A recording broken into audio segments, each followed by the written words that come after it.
रांची नाम के गांव में एक ठेले पर एक आदमी मटन चावल बनाकर बेचता था। वो एक बड़े पतीले में मटन करी बनाता था और पास ही एक और पतीले में वो चावल पकाता था। फिर दोनों को एक साथ एक थाली में डालकर लोगों को देता था खाने के लिए। लोगों का ये कहना था कि वो बहुत स्वादिष्ट होता था, इसीलिए ज्यादातर लोग वहाँ खाने के लिए आते थे।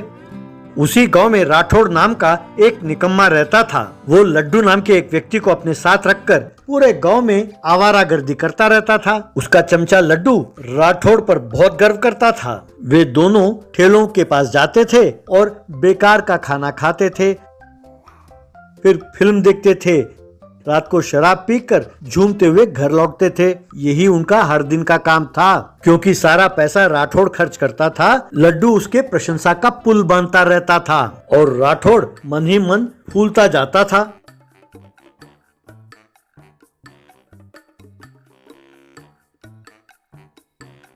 एक दिन दोनों कहीं जा रहे थे कि अचानक लड्डू ने उसे रोका और कहा, दादा जरा रुकना तो सही, वहाँ देखो क्या हो रहा है। राठौड़ ने उस ओर देखा तो वहाँ उसने पाया कि ठेले के पास एक आदमी कुर्सी लगाकर बैठा है। तब राठौड़, अरे कोई बैठा है ठेले के पास तो क्या हो गया।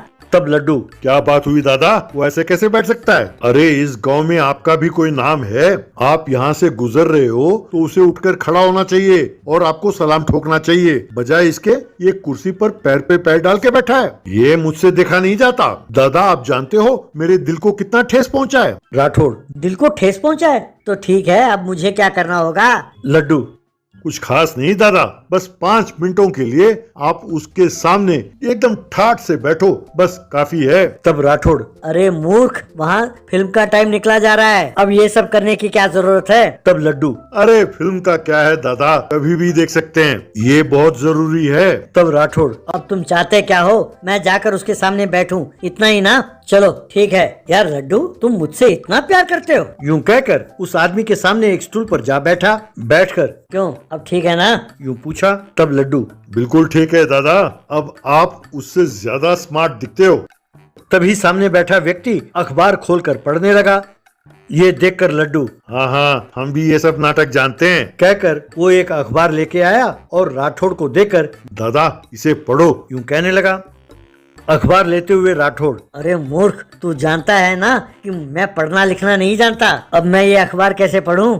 तब लड्डू, अरे दादा, पर वो तो नहीं जानता ना कि आप पढ़े लिखे नहीं हो, बस पढ़ने का नाटक करो। राठौड़ ने ठीक है कहा और अखबार पढ़ने का नाटक करने लगा। तभी उस आदमी ने अखबार पढ़ना बंद किया और उसे पास रखकर, एक मटन चावल का प्लेट देना, यूं कहा। तब ठेले वाले ने कहा, ठीक है साहब, अभी लीजिए। तभी लड्डू, सुनो, दादा के लिए स्पेशल मटन चावल बना कर देना, टेस्ट एकदम बढ़िया होना चाहिए। हाँ। तब ठेले वाले ने कहा, हाँ ठीक है साहब, ठीक है। तब राठौड़, ये हुई ना बात laddu, I love you laddu, यूं कहा। तभी सामने बैठे व्यक्ति ने पैर पर पैर डाला। ये देखकर राठौड़ लड्डू की ओर देखने लगा। तब लड्डू, क्यों दादा, आपके पैर नहीं है क्या। तब राठौड़, किसने कहा नहीं है, मेरे भी 2 पैर हैं। तब लड्डू, तो देर किस बात की दादा, आप भी पैर पर पैर डालो, यूं कहा। तब राठौड़, अरे इसमें कौन सी बड़ी बात है, कहकर उसने भी पैर पर पैर डाला। क्यों, कैसा लगा।